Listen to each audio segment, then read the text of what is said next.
Hi, this is Chris Voss here from the ChrisVossShow.com, the ChrisVossShow.com. Hey, we're coming here with another great podcast. You guys are always a wonderful audience. Thanks for tuning in. We certainly appreciate you guys. Be sure to share the show and support the show if you would. We certainly appreciate your love. Share it with your friends, neighbors, relatives, dogs, cats, pool boys, mistresses. Everybody, let the cockroaches in your home have a sound at it. You can go to iTunes.com and check out the podcast. Subscribe there. You can go to Google Play and subscribe. You can also go to the TuneIn app. You can also go to Patreon.com and support the show. That's Patreon.com/Chris Voss. And also go to YouTube.com/Chris Voss and hit that bell notification so you subscribe to the show. You get all the notifications on your mobile device for when we go live. I've got a wonderful guest today. As always, we always have the best guests of any podcast in the world. I sound like a president, don't I? We have all the best guests. It is Sandra Sellani. Sandra is pretty cool. She has a show that I always see, especially on Instagram, called the 40-Year-Old Vegan, or 40-Year-Old Vegan. Do I have that correct, Sandra? That is correct. Okay, there we go.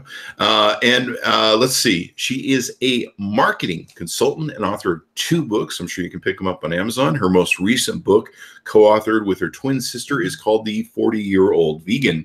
The book is both a cookbook and how-to book for those who want to transition to vegan living in the second half of life, using comfort foods as the basis for 75 vegan recipes. The book also includes success stories of people who became vegan after the age of 40, like me, and transformed their lives. The book is the winner of 3 awards: the International Book Festival, the Green Book Festival, and Reader's Choice.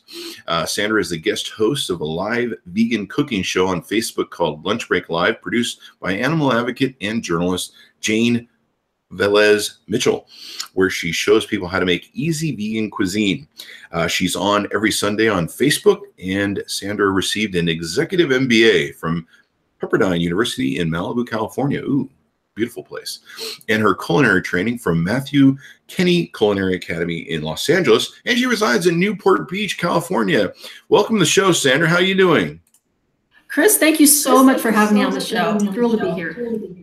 I'm thrilled to have you because I see your stuff on Instagram a lot. I haven't tuned into the Facebook feed, but I guess I need to go over there now that I know that it's there and check it out. I went through an experience where I lost 75 pounds, and people asked me what I did, and I said I basically went vegan, which was a huge thing because I was dying at, I think, close to 370 pounds. And that was a very important step for me, taking control of my life. So tell us about you, your journey, what got you here, and all that good stuff. Sure. Well, first of all, I want to say, Chris, you are probably responsible for turning more people vegan than I am, because the video you did about your weight loss and jackfruit and eating healthy, I think was amazing. And I think you showed people how easy it can be. By making small changes, you can have huge results. And so that's what I want to do. I want people to know that it's not as difficult as they think. They can not only make changes to their health, but they can change so many things. They can change the planet. If a person goes vegan just 1 day a week, for that 1 day, they save 1,100 gallons of water, 45 pounds of grain, 30 square feet of forested land, 20-pound equivalent of CO2, and 1 animal's life. That's 1 day. So, I mean, if you just take one of those items, I mean, if you ran into a burning building and saved an animal, you'd be a hero. You'd be on the 6 o'clock news, right? You can do that by simply changing what you eat and be a real hero. And so I just want people to know that. And the reason I targeted people over 40, I think after 40, we hit that point where we no longer have that invincibility of youth, where we think we're going to live forever and everything's going to be great. And maybe we start to get a little bit more around our waistline, or we see a few more medicines in the medicine cabinet.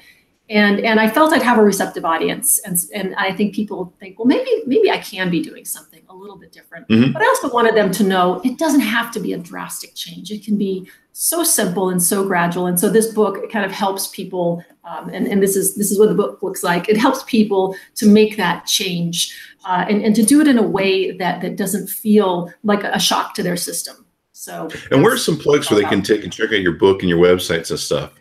Sure. So they can get the book on amzn.to, barnesandnoble.com. It is in select Costco locations. Online's probably easiest. And the easiest way to find me is on Facebook /40YOV, which stands for 40-year-old vegan. I'm also on Instagram and Twitter, but the Facebook is where I do my Sunday live cooking show. And that's so much fun because it's interactive. So you can watch me cook, but you can also ask questions about what we're making. And the people that watch that show, they're not all vegan. They're just people who like good food, and they're looking for ways to incorporate more healthy meals into their life. And so it's a lot of fun. And one point I want to take and make to people when they, one of the biggest challenges with vegan is they hear the word vegan sometimes as an opposite alternative extreme. So it's kind of like, you've got the GOP and the demos. So you've got the vegans and the people who eat like normal. Some people might think they eat. And what you have to realize is you can blend these two. You don't have to go full one way or the other. You can blend these two. You can sample these. You can use it as an alternative. You don't have to go full militant to the right, like sometimes I've seen some vegans. You can play with it as I do. I'm kind of vegan-ish, I call it. So right. Keep that in mind as we go through this, that you don't have to become somebody completely different. And I think what the great thing is what you do is you show people how simple and easy it is. And like you say, they can parlay it into their life or integrate it into their life without having to, they can test it, they can try it, and you don't have to go to the extreme of it. If you don't want to, or if you want to, you can.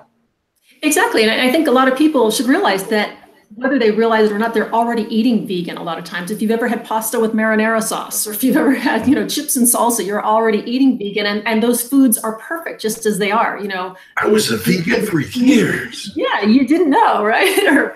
I used to live on chips and salsa. Exactly. So there are some great things that you're already eating. And I call that a good start. And when you're eating those foods, kind of stop and think, wow, I'm eating this. I'm not causing any harm to my body. I'm not causing any harm to the environment. And I'm doing a great thing. And I just want people to be aware and give themselves credit when they are eating vegan, because like you said, people see it as this extreme, and it's really not. We've been eating vegan food our whole life. Yeah. The journey that I went through was I had reached a point of 375 pounds. 370-ish pounds. I was drinking 10 to 15 Mountain Dews a day. I was eating like Stouffer's TV dinners, eating giant steaks, just eating horribly. And I'd reached a point where I was just sick of being fat, sick of feeling like crap all the time. I was living on, I'd pop, 5 to 10 Rolaids a night because I'd wake up with stomach pains. I was just a mess. And fortunately, I've been really strong, healthy. I'm kind of like an ox that way, knock on wood. Although I hit 50 at the end of this month. So, my body's starting to say to me, hey man, we're not doing this crap anymore with you. We're not working with you anymore. No, we're not doing that. I've had to dial back drinking because, my body just doesn't recover as well from booze. And you just don't recover from some of the abuses that you put your body through. And in part of my journey of quitting pop, I've been, I think, a year and a half now that I have not touched a drop of pop. I'm very proud of that. Wow. But my journey is I realized how poisonous some of this food is, and how, going through my journey, how much sugar and just poison there is when it comes to making you fat and playing with your dopamine in your brain that makes you want to eat some of this really bad, junky food. And wow, it just really changed my life. It's true. And, food companies that are making processed food, they're only going to make it more addictive. They're not going to make it less addictive. And so, it's people who are addicted to things like sugar and soda and cheese. It's not their fault, because these foods are very often have additives that make them addictive.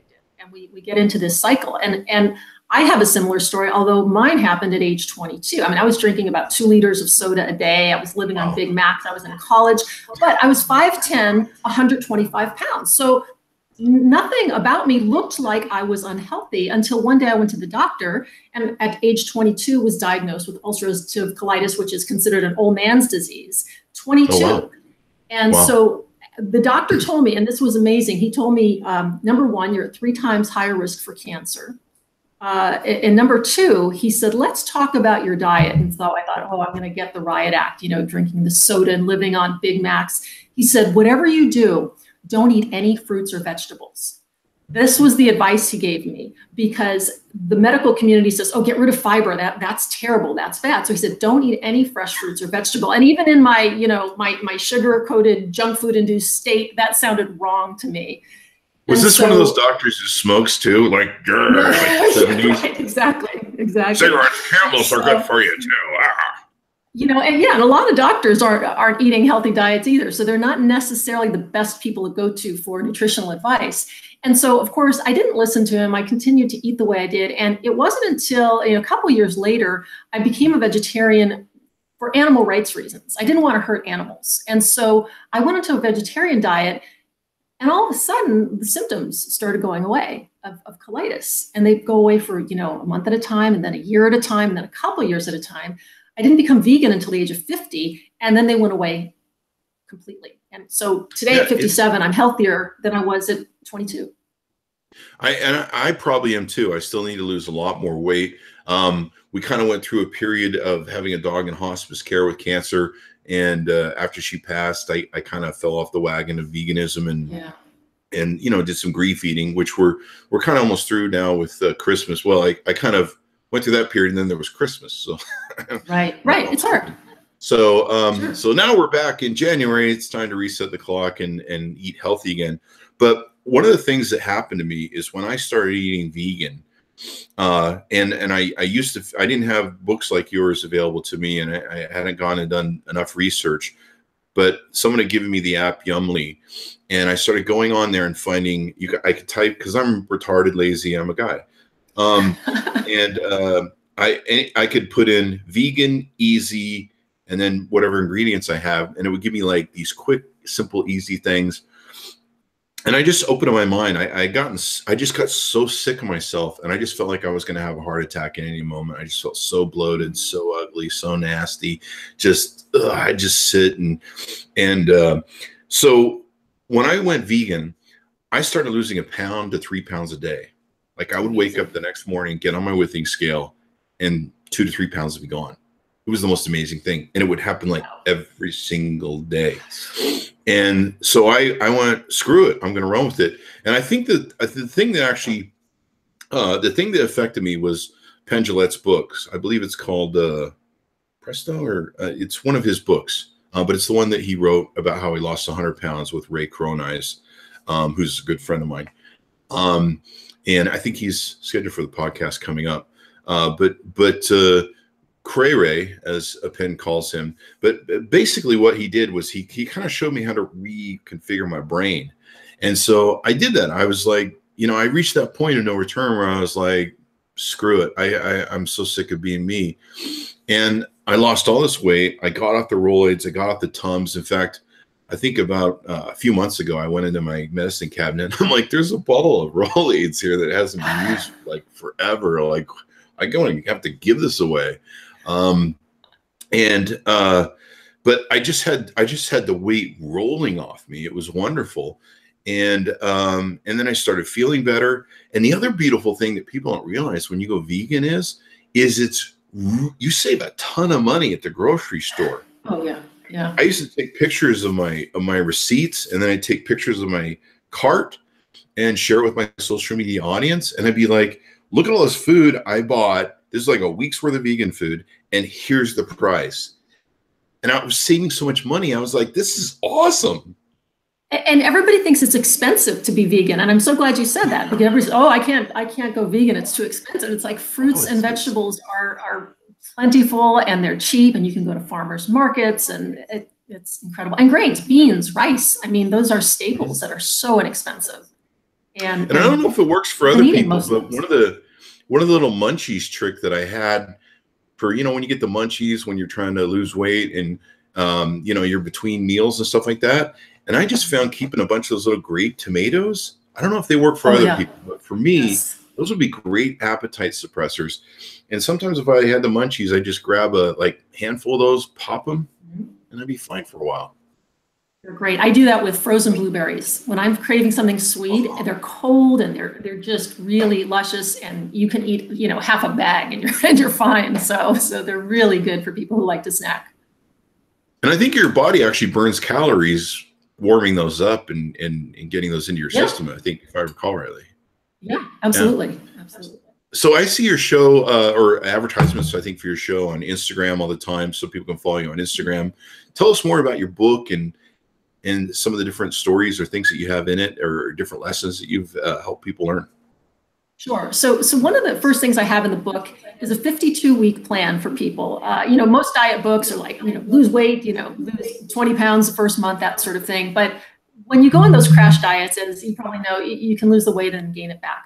So what I did is a 52-week plan to help people transition. And all they have to do is each week substitute one non-vegan item for one vegan item. And you have a whole week to get used to it. So for example, the first week, all I ask that people do is, instead of putting milk or creamer in your coffee, use almond milk or coconut milk or oat milk. That's it. If you want to have a burger along with your coffee, go for it. And so by making one change, hopefully they don't, but I don't ask people to change all at once, because I think, especially after the age of 40, we get into our habits and our patterns. So have that milk, and you have the whole week to test different milks that you like, whether it's coconut milk or almond milk or soy milk, and you don't feel like your whole world is falling apart. It's like, after the first week, you're used to that. And then the second week, you make another. Sorry to interrupt you. And almond milk, I was going to say, works really good in coffee. That nutty flavor that almond milk has really sets coffee off and enhances it. Yeah, they have so many vegan, milks and creamers now. They've got hazelnut creamer that actually tastes better than the real thing. And I have a friend with Crohn's disease, and she didn't go past the first week. All she did was do the milk substitute. She lost 5 pounds in about 2 weeks. She feels so much better. There's no bloating, there's no pain. So you find that by even making a small change, it's a big difference. And then that motivates you to go on to the next week, and the next week is about bread. Okay, instead of just read the bread label. If it contains cheese, find something that doesn't. So a French loaf, a classic French loaf, is vegan. And you'll find a lot of the breads you like, or the English muffins or whatever, also happen to be vegan. So just swap that out. And then people say, wait, this isn't so hard. I would probably eat this anyway. So I think people then become surprised that it's not as difficult, and then they're ready to go on to the third week. So it's a pretty nice plan. And at the end of the 52 weeks, you're vegan. But if you want to take 2 weeks at a time or 3, you can do that too. But it's all very and easy. There's so many vegan resources. Even when I started out, it seemed like at least the stores here in Las Vegas were fairly limited with vegan stuff, unless you went to like Whole Foods, which, before Amazon bought them, you had to mortgage your home every time you went shopping. And even then they have stuff to tempt you there that's meat. I'm like, why is there meat at Whole Foods? Yeah. But now I've seen stores like even my local Walmart has like a whole section of even frozen foods that are all vegan. It's quinoa with bale and stuff mixed in. So if I want something frozen, I did learn to try and stay away from frozen foods, because I guess a lot of times they do blanch it, and sodium is a big factor. Although sodium is good for you, just sometimes you get a little weight retention from it. But there's so much, like the whole vegan areas have opened up now more in stores where there's more rows and more applicable stuff for it. Target is big on vegan. If you go to Target now, you can find rows of vegan options. If you go to the frozen food section, there's a lot of frozen vegan TV dinners. And even though I agree, sometimes there's too much salt, but if that's a transition for people, if it helps them make that transition, I'm all for it. There are a lot of vegan meat substitutes, Beyond Meat and Beyond Meat's really just, it's amazing. Because when you think about it, meat completely doesn't fools your have brain and flavor. body. Like you eat Beyond Meat. It's a Beyond Meat, by the way, is a brand name of fake meat that you can buy. It's I think soy meat or something like that. But they have it seasoned to where your brain and body will be like, this is meat and this is really damn good. And it's awesome. Well, the key is the texture, because when you think about if you bought ground beef, it doesn't have any flavor, but it has a certain texture to it. So they figured out how to get the texture right. Then you put your seasoning, when you put salt, pepper, and think about how we flavor our burgers with plants. We put on lettuce, tomato, onion. That's what gives it the flavor. So once you get the texture right, and they've done a great job doing that, you put in all the fixins and your sesame seed bun, and you've got a great burger, and you really don't miss it. And so that's what I want people to know. It's not going to be this shock to their system. Yeah, and it's really awesome. I used to make little Beyond Meat tacos when I get hungry, and I just have like one. I cook up, microwave a little Beyond Meat, put on a tortilla shell, throw some hot sauce on there, and that would tide me over sometimes for lunch, maybe a couple of those. One thing I went through a whole journey, because I went from this guy who ate at fast food all the time, single guy, eating frozen this, frozen that, TV dinners, just eating horribly, just horribly, drinking tons of pop. And throughout my journey, I realized as I lost weight and I cut out this poisonous food, I realized how much of this food, I mean, they're making our food now in labs to target, the dopamine or whatever in our brains that triggers basically almost a heroin response that makes us love this food, like McDonald's and everything else. They're sitting in labs going, how can we make these guys crack addicts with our food, basically.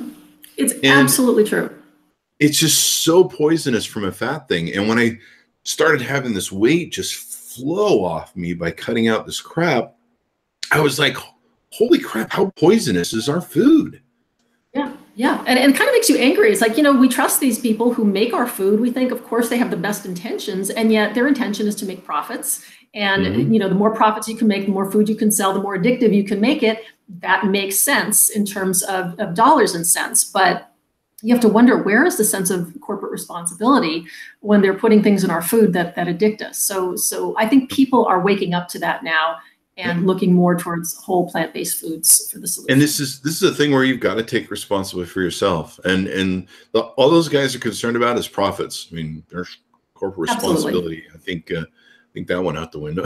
But but it is good that companies like Walmart have said, like I remember, I think it was about 5 or 10 years ago, I saw Walmart on 60 Minutes, and they're like, we're trying to open more like veganish stuff in our stores, but you guys need to go buy it. You've got to support it. You've got to go buy that stuff. And if you buy it, we'll make more of an area. And they've done that over the years because more and more people, more and more people are waking up to this fact that, hey, some of the crap that we're eating is so processed, so GMO, so remanufactured. I remember years ago, the McDonald's lawsuit over the chicken McNuggets, and the judge called them McFranken nuggets because the meat on them was so crazily processed and fake. And it's pretty amazing, some of the stuff that goes in our food. Like I remember when I discovered that the chili meat that was in my cans of chili wasn't really meat at all. It's some sort of congealed thing of whatever. It's Franken meat, basically. Yeah, it is Franken meat. And people think, okay, well then I'll just go and buy, burger, I'll buy a chicken breast. But even, if you buy a chicken breast, they inject them with sodium because it causes them to weigh more, and then it costs more. So you think you're eating a chicken breast, you're getting sodium that you don't even realize you're having. And they're allowed by law to call that flavorings or something else other than what it is, but they're just plumping up that breast with salt water so they can, make bigger profit margins. So even what you think is healthy in the meat case or in the dairy case really isn't. I even saw this thing on Facebook the other day, and I did some research on it. It's actually true because I don't believe just everything on Facebook.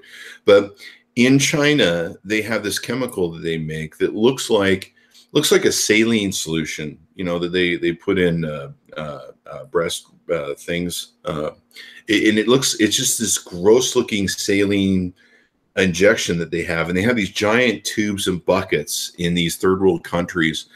And they get the shrimp, and they inject this Chinese chemical into them. And what it does is the shrimp absorbs it and it pumps up. It's almost like a breast increase for a shrimp, if you will. And it looks just like saline solution that they put in those things.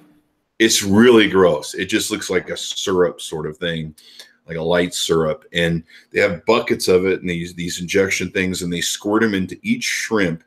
These in third world countries, so I guess they can afford to do this. And then they ship this places.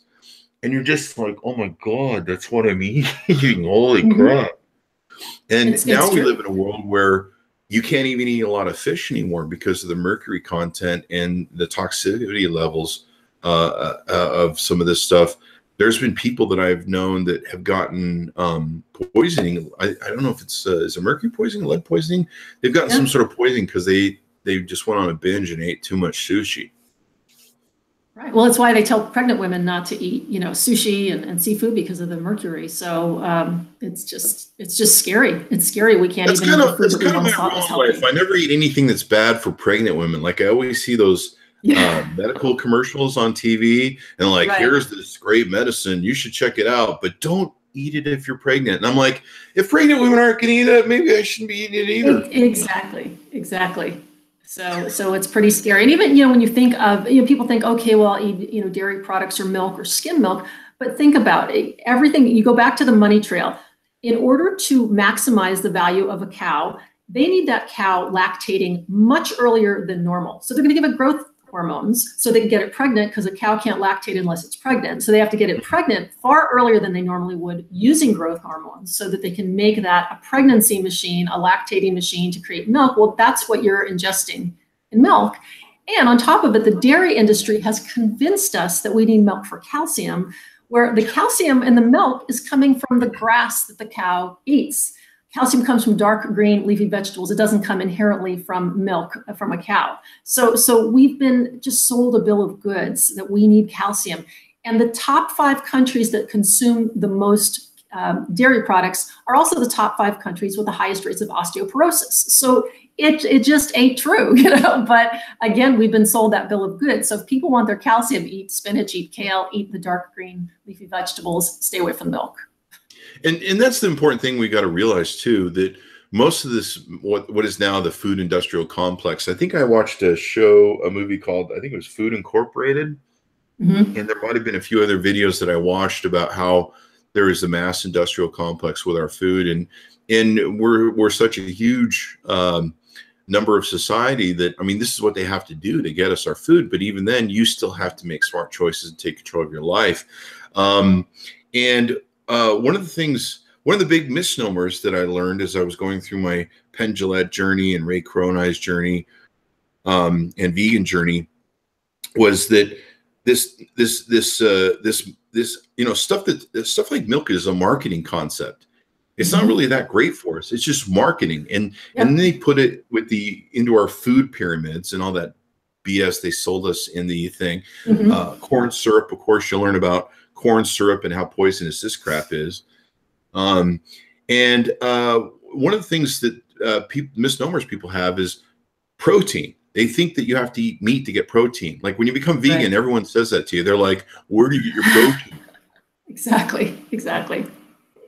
Yeah, and they don't realize that most vegetables have protein in them, like broccoli. Fruits and vegetables, beans, grains, nuts, there's enough protein in plant-based food to give you everything you need. When was the last time you heard of someone dying of a protein deficiency? There's not even a medical name for protein deficiency. It doesn't exist. But again, in our minds, people buy those big cartons of protein powder, and it's actually, animal protein is hard on your kidneys. It's really hard on your body. It's hard to process, but people just think protein is where it's at, but it's just not that necessary. We don't need that much.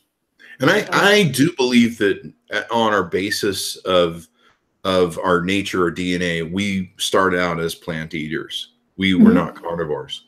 And I found that when I eat meat, I can really feel now, especially, because I've cleansed my system out, I can really feel a difference in the way I feel the next couple of days, the way my body processes it. I've become more in tune with my body and how it's doing and how it functions. And every now and then I'll have a piece of meat or hamburger every now and then. And that's okay. That's one of the things I kind of learned from the Penn Jillette book. Penn talks about how you can eat well, and every now and then you can fall off the horse. You're not going to gain 50 pounds if you have a burger one day, but you just have to be consistent. One thing that I really loved that I learned from him was that he said, I've eaten some of the best food in the world, and I've been really bad that way too. I got plenty of memories of giant Morton steaks, and eating this, eating that, going to Fleming's all the time and crap. And I've got all these great memories, but I don't have to keep doing that. if I want to think about a nice steak, I can go, wow, remember that steak I had back then? Wow, yeah. I was probably in pain for 3 days and living on Rolaids, but that was a really great steak. That's right. That's right. I can go, you know what? Those are some great times, and we'll just put those in the memory bank. And if I want to think about a great steak, I can think about it, but I don't have to abuse myself anymore. You know, it's like having that night of partying. Like, remember, I used to party and great, and then I felt terrible the next day. You can keep that in your memory bank and say that was a good time. Of it, hopefully, and we can just kind of put that right there in that box and leave it there. That's a great way. That's a great way to put it. I never heard that. That's awesome. Yeah, his book really helped me, and I need to read your book. His book really helped me. Because he kind of gets into the mental game, and he reached a point. Fortunately, I didn't have to reach a point of health crisis where he was on so many high blood pressure drugs, so many different things. And what I can tell people is please don't wait until your doctor's putting you on diabetics and all this sort of crap to finally do something. Be like me. Start before you have to. Start before the doctor says you have to, or you have a health crisis. I've had friends at my age have heart attacks. Yeah. And I'm very wary that I'm now in that area of heart attack city and everything else. And we're living longer now. So because we're living longer, we're seeing more rates of cancer and other things like that. Well, and I think another way to look at it is we're dying longer. I have a friend who died recently at the age of 60, which is one. That's already young. But then I found out that 7 years prior to her death, she was dealing with diabetes. She had an amputation. So is that really living? And the good news is, though, we have so much control. We can eat plant-based foods, live much longer without having to live with illness. And that's just a wonderful thing. And if there's a book that everyone needs to read, it's called How Not to Die by Michael Greger. And I encourage you to do the audio version because he reads it himself and he is funny. He's like a stand-up comic, but he goes through every disease that is traced back to poor eating habits, heart disease and diabetes, how not to die of heart disease, how not to die of diabetes. And he will tell you specifically how eating certain animal-based foods lead to heart disease, but he does it in a way that is so compelling. And I really encourage people to get that book on Audible, How Not to Die. It's incredible. It's life-changing. And it's funny. You'll listen, you will be riveted. It's a great, great book. And the other journey I went on that was really interesting because at the same time I was becoming vegan, my dog had entered hospice care. We took care of her for, I think, a year and 8 months or a year and a half that we kept her alive when the docs had only given her 3 days. Mm-hmm. And one of the journeys we went on with her was discovering that diet was actually feeding her cancer. And there's a lot of research on this. You can go search for it. I'm not a doctor, so I'm not going to say it's 100% valid. So let's, I guess, put that disclosure in there so I don't get sued by everyone, I guess.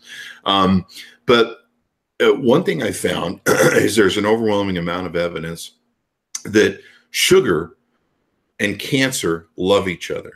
They really love each other. And what I found in studies of both sugar and cancer related things is that the cancer loves sugar. It feeds on sugar. Fat actually helps the body fight cancer. And so my dog had been diagnosed with anal sac cancer. We actually had it growing on the back of her. So it was a year and a half of watching that happen externally, which is a much different experience. When you see someone who has cancer inside them, you're like, well, they still look the same. But when you're watching it grow on your loved one, it's a whole different experience. Not to minimize the other experience, but the thing we found was that the kibble we were feeding her had high amounts of sugar, had high amounts of just garbage, McFranken sort of food, if you would call it. And so we took her off that. We moved her to a carnivore meat diet because they are carnivores in their DNA. And we took all the sugar out, like a few treats we threw in there because, we can't make her completely miserable.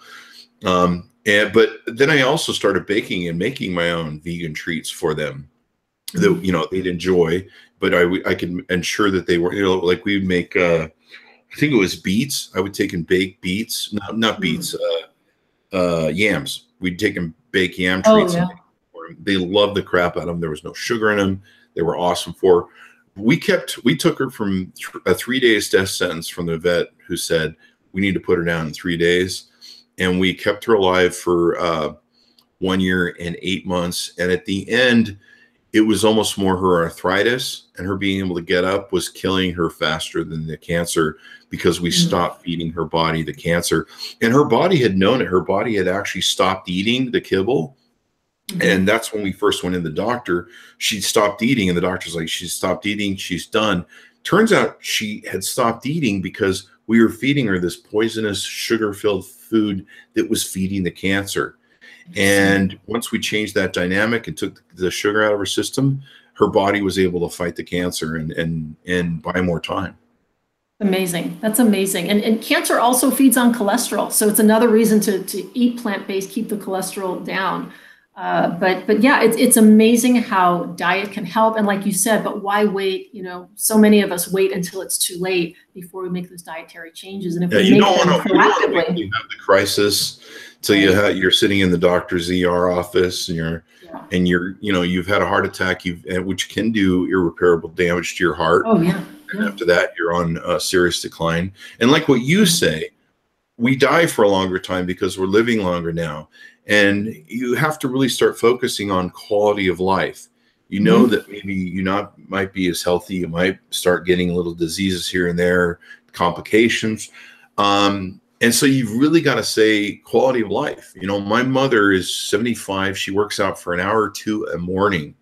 And if she does it, she has a really hard time functioning through the day. But she works out more than I do, and she's probably more healthier. Good for her. I love it. I love it. Yeah, I went up and stayed with her for Christmas, and she goes to the gym and she works out, and I just get tired watching her. I'm just like, it's really bad. But you know, really, and you can substitute if you use stuff like, I'm sure the recipes you have in your book, different recipes you can find online. I use some different apps, and a lot of times I just search for stuff like I put in my ingredients and I put quick and easy, because I'm like that. Women are a lot better where they'll prepare stuff and make beautiful meals and put a lot more work into it. But me as a lazy guy, and I'm just using this as an example, as a low benchmark of what you can do if you're the most dumbest guy in the world. So basically, if I can do it, you can do everything above it. But I was looking for quick and easy meals that didn't take a lot of time, because one of the problems I was having as a pop addict and a sugar addict and bad food McFranken food addict is if it took a lot of time to make it, I'd be like, screw this, I'm just going to McDonald's. And I was doing quick and easy, simple meals at the start. And I was like, holy crap, this stuff tastes great. And one of the things I did too is by putting kind of my memories of bad food in a box and working to eat well, I threw out all the models. I threw out all the models that you need to eat 3 meals a day. I threw out the model that tells you that you got to have milk and eggs and bacon in the morning. I started posting on Facebook, and people were, you know, their minds are blown. I started eating salads in the morning. No one thinks of that. Great. I love it. Big plates of broccoli. Now, I did cheat a little bit, put a little dressing on them, you know, just to flavor them up. But I also learned how to do other different sorts of flavor. But I'd have broccoli in the morning, and people would be like, "Oh my God, you're eating what? Oh, you gotta have a big meal of eggs and bacon and milk in the morning." I'm like, no. One of my big cheats that really helped me was coffee. I started drinking more coffee, and that really helped me, especially with like hunger urges and different things. And it kind of also helped me. I don't drink as much coffee as I did in the beginning, but I think what I was doing was using the coffee to kind of give me that boost that I used to use food for a sugar high for. You know what I mean? Right. Exactly. Yeah. Yeah, and coffee is much better for you than go for that sugar spark. You just want a little boost of energy, and you eat that crap, and you're just ugh. And so coffee was a great way for me to not only beat the hunger binge, but also get that jump. And maybe too much caffeine is bad for you and can kind of dry up your system. But for me, being, you know, getting me off the heroin of food, bad food, you know, that worked. Yeah, they're actually finding the coffee's not as bad as you think. 2 or 3 cups a day is actually okay for you, and so much better than plant-based meals. And I love that you kind of threw out the model of you have to have bacon and eggs for breakfast, because that model was created by the same people who created the food pyramid, who, by the way, those people were, sitting on the boards of chicken companies and beef companies and dairy companies. Those were created politically. They weren't created for our health. And the food pyramid's actually changing to go more plant-based because of organizations like Physicians Committee for Responsible Medicine, who are, intervening and saying, no, the traditional food pyramid is wrong. We need to change it. So the food pyramid is changing, and the politics are getting out of our food system and out of what the government is recommending. And eating 3 meals a day, that's manufactured by marketing. Sure. All this stuff, protein being pushed at you, you got to have meat in your protein diet. All this stuff is marketing. We're just puppets for these puppet masters that are just telling us what we have to do. And we go, okay, well, I'll set on TV. Right. It's so true. And I come from a marketing background, so it embarrasses me that people can market and without having a conscience and just saying what they need to say to push their products. And so I think that's why now people turn to social media. They're looking to people like you. They're looking to people who are on YouTube, who are on Facebook, rather than believing what they see in advertisements, because we've been duped and we've been misled. And so they're looking to other sources, which is great. I think that's part of the reason the vegan movement has taken a giant leap forward, because of social media, and because they see people like you who turn the tables and try something, and it works. They see the evidence. It works. I mean, breakfast in the morning, a plate of broccoli. You learn, if you do your research, you can learn to season it up all sorts of different ways to funk it up, make it tasty, give it some different flavors, because certainly eating broccoli every day gets a little boring. You gotta sometimes you gotta flavor it up, funk it up, throw some different seasoning in it. And there's all sorts of ways to do it. Sometimes I cheat. I put some dressing in there for salad dressing, and there you go. I also learned some different things that were going on with my oils and my dressings. I learned to start making my own homemade dressing instead of using like really high, I don't know what's the right word, fat or oil based things like olive oils or some of the other different oils that are in there. I did start investing in buying avocado oil, I think it was, instead of like olive oil, and realizing how saturated that stuff is with fats and stuff. So I started learning to make my own vinaigrette dressings for my salads and and if I wanted to put it on broccoli or other things that could do it as well. I started learning, and what's funny is for in the morning, if I want to make a plate of broccoli, I usually buy a fresh broccoli, so I throw it in the microwave with some water for, I don't know, was it 2 or 3 minutes? Done. That's breakfast. And for me, a lot of people say, well, I don't have a lot of time to prepare the food and preparing food, especially if you've got a family and kids and you're doing all that. I don't have time to prepare it all. Actually, cooking vegan is pretty simple, quick, and easy compared to cooking some of this unnatural food. Absolutely. Like you said, you steam your broccoli or whatever veggie, or I have a smoothie every day. I put in, banana, some frozen berries, some milk, a little, PB2 powder, which is a peanut butter without the fat added, and I've got a delicious smoothie. You can throw in oats. You can do all sorts of things, and it's so easy. It's so portable, and it's fun and creative too. So and if you just work it right, but your body will thank you. I mean, like I said, I was living on Rolaids. I would go through bottles of Rolaids, and I would wake up in the middle of the night with my stomach, most likely from the pop, just going.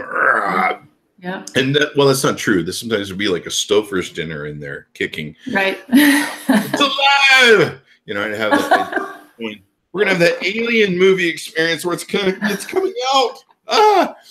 And all the Rolaids went away, all the antacids went away, all the awful feeling. I mean, you really have to kind of experience this thing to go into it. And like I said, you don't have to go full. You don't have to throw the needle to the far one way or the other, or feel like that you have to do that. You can go play in this world, and you can go in and out. You can mix it, and once you start feeling better, I guarantee you'll start going to like, I like how I feel over here. And I used to be, my girlfriends used to always tell me, they're like, you're a grizzly bear in the morning. Like when you wake up, it takes you 2 hours to wake up and you're ornery as hell because don't talk to me, I'll kill you. And I used to get so much crap for that. And I would wake up in the morning and it would just be like, it'd be like me coming out of death. I would wake up and it'd literally take me 2 hours in the morning. Feed me, and sadly back then, sometimes I'd pound 1 to 2 Mountain Dews to wake up, which is really not cool. I would go to bed sometimes drinking a Mountain Dew. Sometimes I have a Mountain Dew on the nightstand and waking up in the middle of the night drinking some of it. It was just so gross to think about what I was doing in my body and the pounds of sugar I was pouring into it. And now, once I went vegan, I would wake up in the morning and be like, okay, I guess I'm awake, so we're going to go do some stuff. I feel really good. And, okay, all right, let's go. And it's such a nice very freeing, isn't it? Wake up with that hell. Yeah. Exactly. And I think people don't expect that. I think they think it's deprivation and, I'm going to wake up and I'm going to feel so deprived, but it's just the opposite. You have more energy and you feel good about your choices and you can go all day. So. Yeah. One of the big things that was a turning point in Penn Jillette's book is Penn Jillette talked about how one of the things that we do is we eat. Millennials ago, we used to eat and overeat to prepare for winter because much like a wolf or any other dog that lives in the environment or like a grizzly bear, they have to fatten up for winter because there's not as much, when we used to live as herbivores back in the day and we had to, raise plants and everything, we had to store everything for winter so that we could eat till we got back to the season where we could grow stuff again. And the problem that we have with our lives right now is our bodies prepare us for winter that never comes because we don't have winter anymore. We have central air and central heating. So we can keep it 72 degrees all year round. But our bodies still kind of work from that mechanism where they're like, we better prepare for winter. We better overeat this stuff so that we can put on our fat stores. And that's actually what your body is doing when you overeat.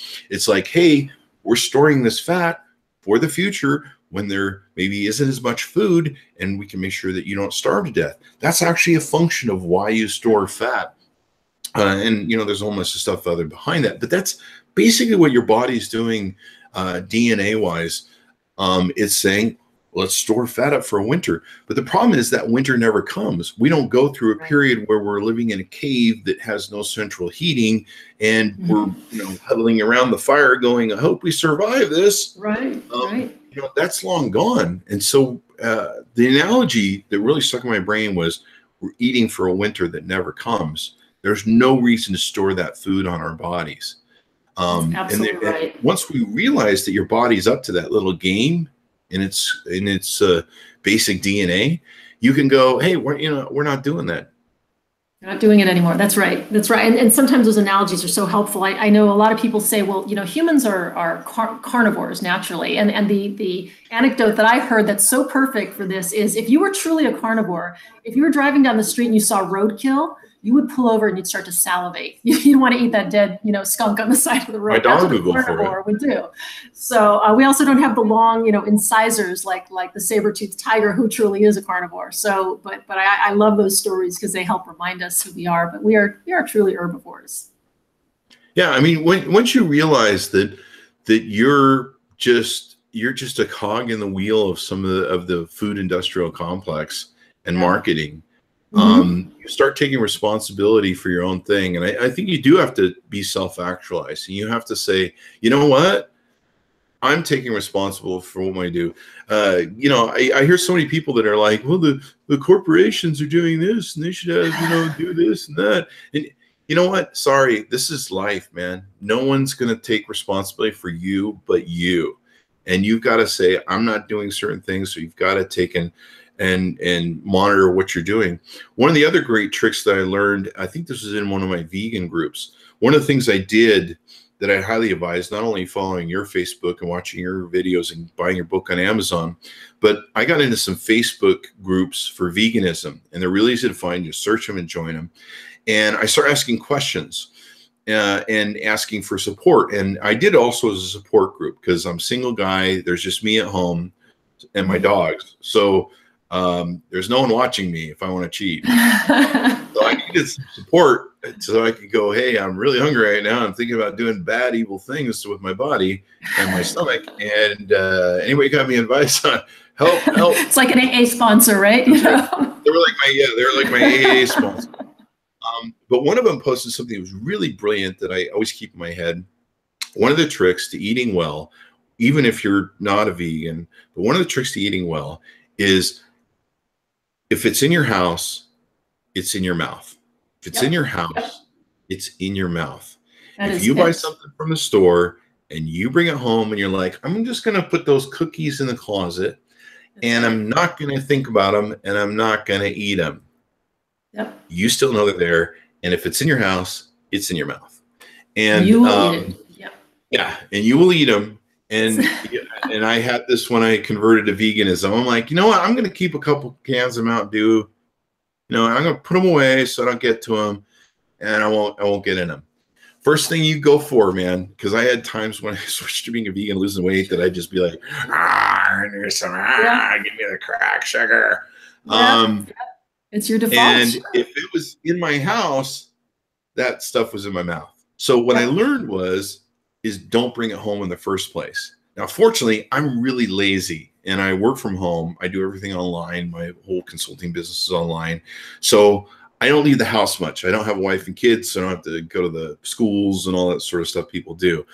So it's a little bit easier for me. Plus, I'm lazy. And I think most people are lazy kind of inherently, at least we are now.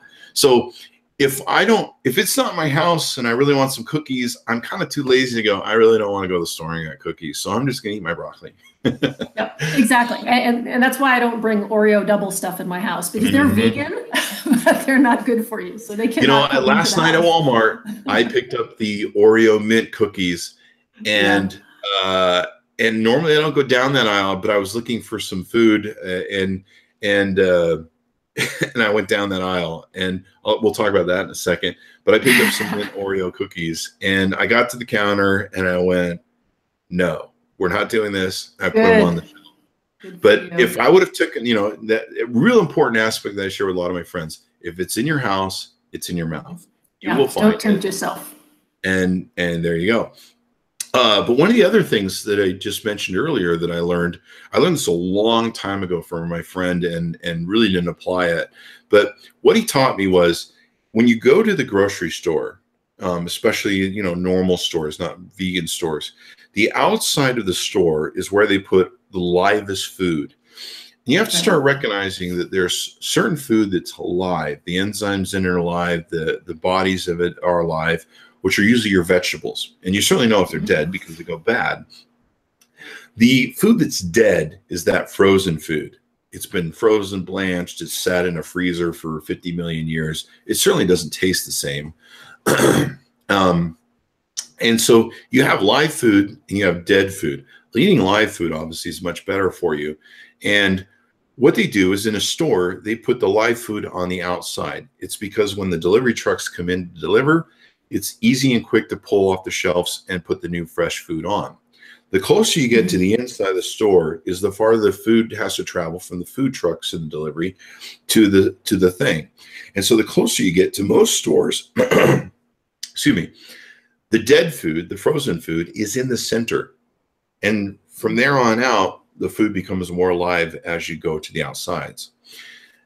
What you also learn, too, is there are certain rows of dead food you just don't go down.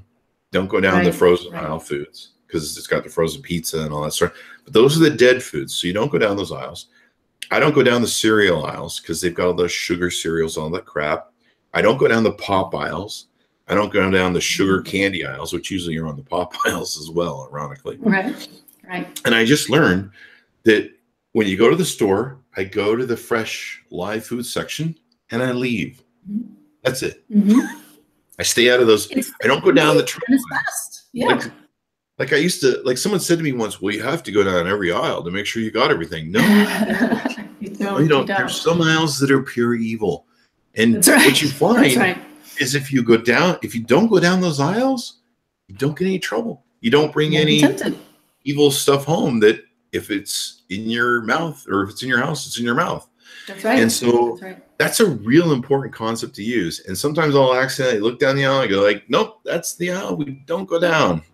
That's right. And that's why it's great to shop at farmers markets too. Same thing, you know, when you go to a farmer's market, you're seeing mostly fruits and vegetables, you're helping the local economy. So yeah, you're sort of editing your own life for success. And it's a great way to live. And it's a simpler, easier way to live. You're saving money, you're saving time, and you're putting good food in your house and in your mouth. So that's a great, and you bring up a great point. I went on that with my vegan journey where I went into meetup.com and I found there was actually a lot of farmers groups on there. I Googled what my local farmers markets were, and there's actually a huge resurgence of farmers markets going to them. You can buy much more plentiful, natural, organic fruit and vegetables at these farmers markets. It's a lot cheaper than what you're paying for in the stores many times. And they have just a plethora of different fruits and vegetables, sometimes stuff you can't get at the local markets.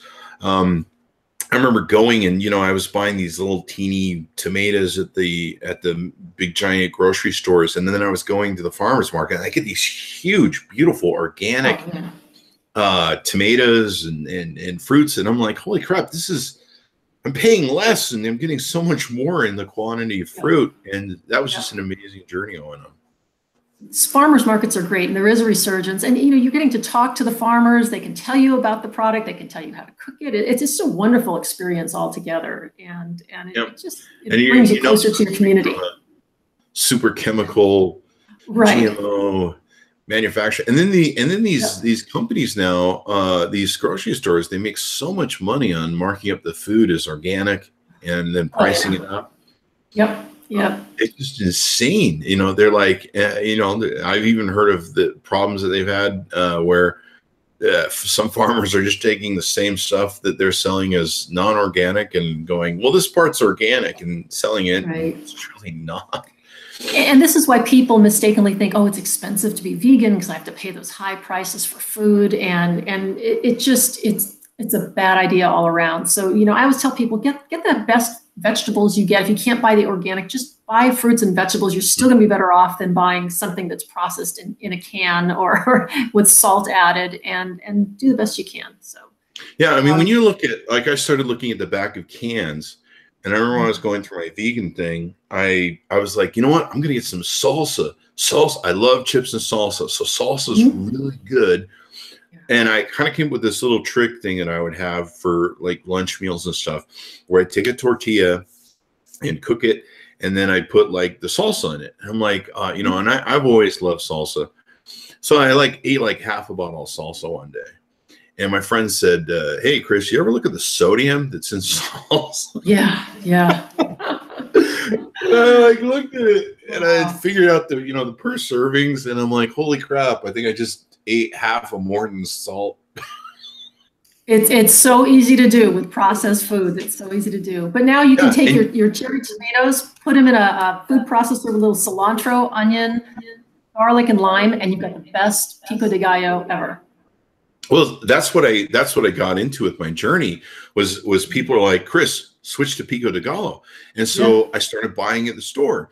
One day I went into the store and I was hooked on these little tacos that I make when I get the munchies or for lunch. I make little pico de gallo tacos, and I put some hot sauce that I love. I forget the name of the hot sauce that I really like on it, but it's really good. In fact, there's a video I think I made of it somewhere on social media. But these would be my little cheat tacos, my little ways of getting through the day if I had little hunger pains between meals. I'd have these little fresh tacos, and they were so good, and they make you feel good too. And one day I went in, and they were out of my pico de gallo, and I'm like, I got to have this stuff because this is, for some reason, tomatoes really help me with appetite suppression and fulfillment. Tomatoes really work well for me. And so I'm like, screw it. You know what? I'm on this journey where I'm learning to make my own food. I'm learning to take control of my life. I'm going to make my own pico de gallo. And so that's what I did. I went to the store, got my cilantro, got tomatoes, got I forget the peppers they use, but they're the really kind of hot, toasty peppers. Jalapeno or? Yeah, and I really like hot peppers. And so I put all those together, and I think I got the recipe off the Yumly app, and started making my own pico de gallo. And I'd make like a pound or two of it, and then I'd have like 2 or 3 days of it. And anytime I get hungry, I'm starting to get hungry thinking about it now, I'd make these little tortillas with the pico de gallo on them. They'd fill you up. They're spicy. They taste great. Tomatoes, for some reason, for me, I don't know about anybody else, but they really take care of hunger pangs. And what you find too is that a lot of your hunger pains isn't really that you're hungry, because you're not. You can actually stop eating for like probably a month. And as long as you keep liquidated and vitamins, you're actually going to be okay, because your body has stored all this food for winter. That's why you're hungry. Your body is actually isn't because you're starving to death. Because I used to do that. I'm like, I better eat a burger. I might die in my sleep before I go to bed because I'm starving. Clearly, I need food, although I weigh 370 pounds because I'm starving to death, clearly. You're not really starving. That's your body having crack addict pangs for food, still trying to prepare for winter that never comes. And you just need to say, no, you're not hungry. You're going to be fine. You're going to live. And once I kind of realized that I could actually stop eating for probably a month or longer and live off the fat stores that I have. And that's actually a natural process, because that's what we would do as cavemen back in the day. We'd eat for winter, we'd fat up, and then we lose it over winter because we'd have to lean out our food supply. So it made it all the way through winter, because if we didn't, we'd die. And then you lose all the way through winter as cavemen, and then, the cycle repeats itself.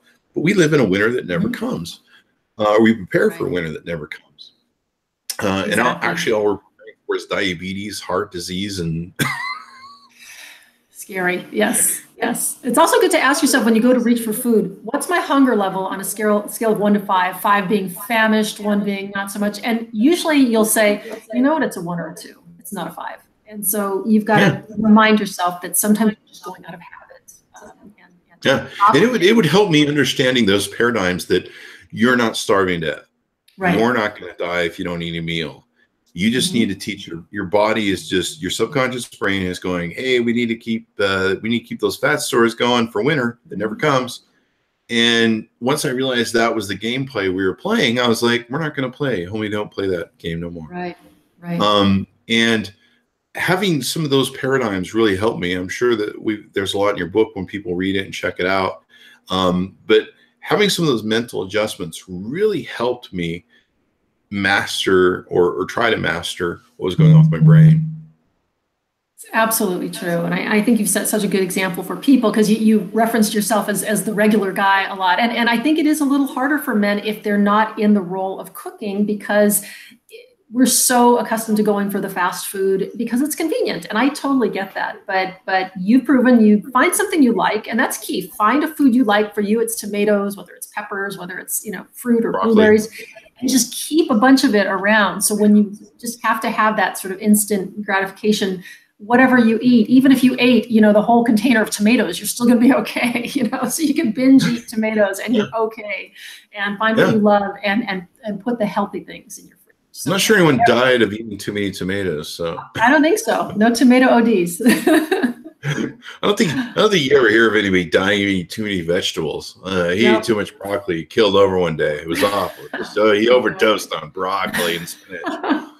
But broccoli, spinach, kale, a lot of power foods I found really helped me, because we're kind of built different as guys, and we need a little bit more we need a little bit more juice. We're usually bigger and more muscular, so we're like although I don't know, I've seen some really muscular women on some of those weightlifting shows. Yes. That could do me shame. So that's not quite true. But I felt that way. Like I need a man's meal, so I'd have more broccoli. And the great thing about being a vegan too is maybe if you're a little hungrier, you just have more broccoli. I just be like, well, I'll make a bigger plate of broccoli.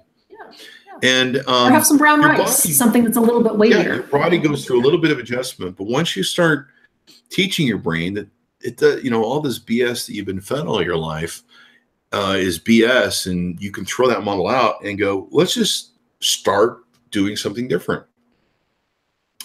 And it really does come to, you're putting poison in your mouth that's high fat, that's high salt, that's high it's just garbage food. And a lot of it's just, you read the back of the box, you can't even pronounce half the damn stuff that's on it. Dextro, tricholine, procycline, blah, blah, blah. What is that? Am I a lab rat or am I a human being? Exactly. And, we've become addicted to certain things, and we have to look at this as we try to wean off as an addiction. It is hard, and it's not your fault. You got addicted without realizing it.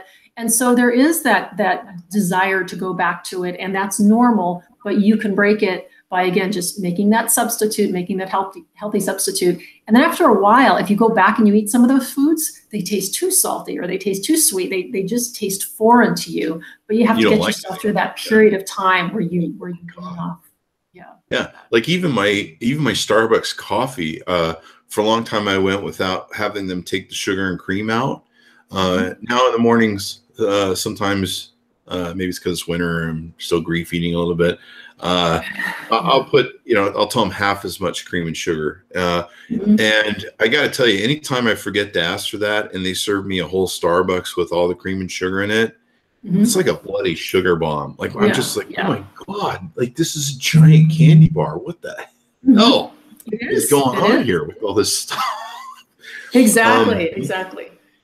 Yeah, even your Starbucks is starting to add vegan options to the menu. So Starbucks is starting to add you can get all the milk at a lot of Starbucks now. I don't know how much sugar they put in it, but even when I ask for half sugar, for me these days, it's enough. It's a lot. And in fact, Starbucks is actually adding a jackfruit wrap to their menu. Oh, really? So they're really listening to the consumer. Yeah. And as consumers, we have a lot of power. We have a lot of power. Yeah. So we start asking for it, like you said, they'll start providing it. They definitely will. So I don't want to keep you forever here on our podcast, but I'd love to have you back to talk about veganism some more and more stuff about your book. Give us your plugs and we'll wrap up the show here.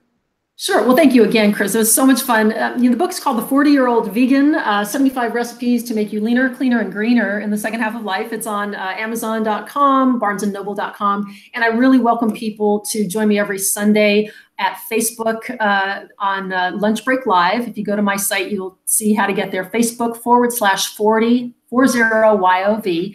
I do a weekly guest host cooking show and show you how to eat vegan, and it's so easy. I make it easy for you, and it's a lot of fun, and it's interactive, so you can ask questions. So and I can certainly witness that as a journey of going into veganism, having someone like you, having a book like yours with recipes, those recipes are a lifesaver.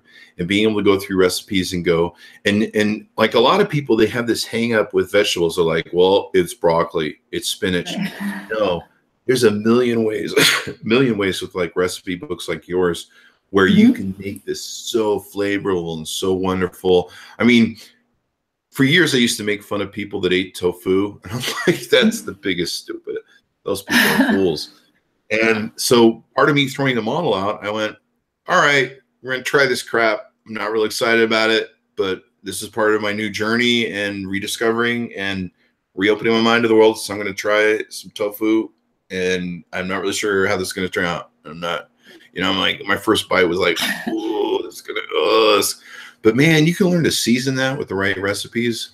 And I'm sure in your book where you can make that taste like beef ribs, and your body, the way you can texture it and everything else, your body will pretty much be fooled. And it really, the thing that I found was you're mostly, the way your body is addicted is you're looking for that taste. You're not looking to fill your gut with a bunch of crap. You're like, you want that taste. My mom's pretty funny. Sometimes she'll eat like candy bars, and she'll like eat them and keep it in her mouth, and then she'll spit it out. Right, just to get the flavor. Right, exactly. And you kind of realize that when it comes to those crack addictions of food, you're really after the flavor. Like Like, I don't eat ribs to get a whole pile of meat in my belly. I eat ribs because, man, that flavor sure is good. And so you can flavor tofu. You can flavor some of the vegetables and stuff, the different ways you can make them, where it tastes just like, you know, eating a rack of ribs without hating yourself. We even have a couple vegan shops here, and you can probably find them in any given city. They're popping up all over. Where there's one place that we have here in the state of Nevada called Veggie Way, and they make what is pretty much an In-N-Out burger. It's all veggies, the cheese, the meat, everything is veggies, but the way they season it, somehow they have nailed it to where it pretty much tastes like an In-N-Out burger. And I got to tell you, the beautiful thing is when you get done eating it, you're not sitting there going, oh, what did I do to myself? Oh, my God, I ate that. Oh, because if I go eat an In-N-Out burger, that's my experience. It's really good going down. Then the next 2 or 3 hours, my body's like, I hate you. Deal with the consequences. I'm gonna make you feel it. I hate you. And they are good food. I don't want to fully knock In-N-Out burgers, but you know what? I'll have one about every 3 months, and that's kind of where they can stay, in that place. But you can go to these vegan places, and they can make this food for you. That's just amazing. Everything else, and then of course, I would encourage everyone to watch your show on Facebook and Instagram. Of course, you can see some different bits and pieces that you take and do there, and stuff that you share. Having someone like yourself that you can turn to, that you can use as an AA support sponsor, if you want, to get you off. I'll talk you through it. Yeah. You know, having somebody there as your support, kind of like a coach that can boost you up, and you know, you get caught in those where your brain's like, I should get a candy bar, and you know, that's one of the other evil things. They put a lot of the evil sugary stuff right there as you're at checkout, and you're like, there's a giant Snickers bar. It's right there. Just grab one. You'll be fine. And those evil marketing people do that. yeah. And once you realize it's all done to screw with you as the lab mouse. Exactly. You know, get that. Once you realize that. You know, and you go, hey, I'm not going to be the puppet anymore. I'm not going to be your I'm not going to be your thing. So having someone like you where they can go, having a good resources that you can go to, people that you can go to, and books that you can go to. Like sometimes I would just replay Audible. This is a great way to do it. A lot of different books to kind of help me refocus myself when I, you know, get into the danger zones of desire and want. And I'm like, you know, McDonald's is calling me. So everyone go check out her book, download it or get it, buy it off of Amazon, read it, and go check out her shows. You know, she can really help you show how simplistic some of these different meals you can make are, how easy they are, how tasty they are.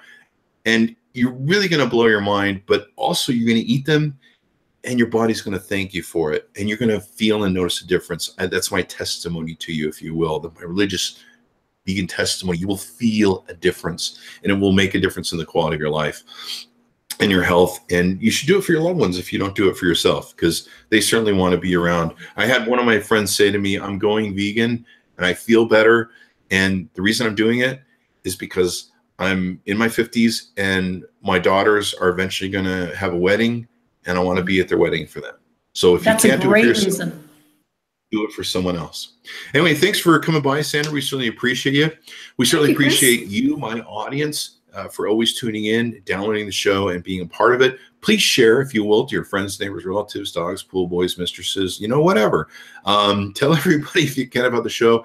Get as many people listening to you. We'll keep bringing you wonderful, great guests like Sandra today and great information.